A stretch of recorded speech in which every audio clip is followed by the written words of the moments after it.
सफलता वहीं बड़ी होती है जहाँ संघर्ष बड़ा होता है। जिनका संघर्ष बहुत बड़ा होता है, सफलता भी बहुत अच्छी वाली उन्हें मिलती है। और जिसके पास समय कम होता है उसे ही समय की वैल्यू होती है। जिसके पास पूरा दिन फ्री होता है वो तो यूँ सोचता है कि मैं कर लूँगा, सुबह पढ़ लूँगा, शाम को पढ़ लूँगा, रात को पढ़ लूँगा, और नहीं पढ़ पाते वो लोग इतना।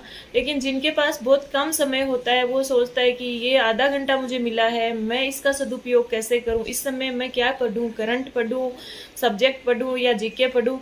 मतलब इस तरह की वो रणनीति बनाता है अगर समय कम होता है तो हमारे पास जो वस्तु नहीं होती हम उसी की वैल्यू कर पाते हैं।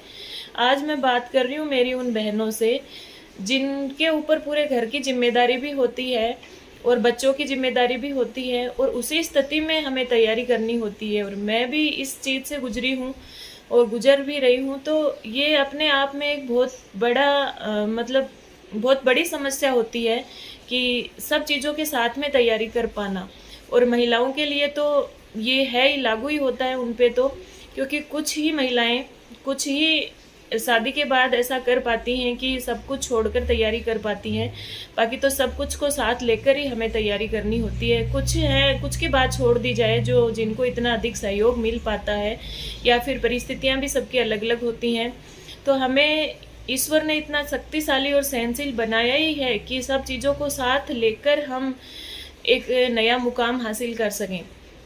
तो लेकिन ये जो परीक्षा का अंतिम दौर होता है ना, इस समय बहुत मुश्किल होती है कि उस समय हमारे अंदर इतनी ताकत नहीं रह पाती, इतनी मानसिक थकान हो जाती है और हमें ये लगता है कि कुछ भी नहीं रहे हमारे पास, बस हमारे पास किताबें रहें और हम रहें। जहाँ तक मैं महसूस करती हूँ अंतिम समय में ये चीज़ होती है कि किताबों के साथ हमें अकेला छोड़ दिया जाए।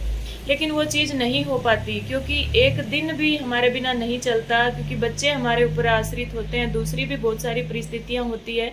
तो महीना 20 दिन तो बहुत बड़ी बात है, एक दिन भी हम ऐसा नहीं निकाल पाते कि हमें किताबों के साथ छोड़ दिया जाए और बाकी कुछ नहीं करना पड़े और सब कुछ हमें यहीं स्टडी टेबल पर मिल जाए। क्यों? और ये चीज़ महिलाओं के लिए तो स्वप्न जैसी है अगर कुछ एक की बात छोड़ दी जाए, क्योंकि हमें सब कुछ करते हुए तैयारी करनी होती है। अगर इसमें अगर हमारी कोई सहायता कर सकता है तो वो है हमारा आत्मबल और हमारे इष्ट देव। इस समय हमें एक ही चीज़ करनी होती है कि हमें उस सर्वशक्तिमान से प्रार्थना करनी है कि हमें इतना आत्मबल प्रदान करे कि मैं इन सब चीज़ों के साथ अध्ययन कर सकूं और बहुत अच्छा परफॉर्म कर सकूं। तब आप यकीन नहीं करेंगे, बहुत आसानी से इस चीज़ से गुजर के और नई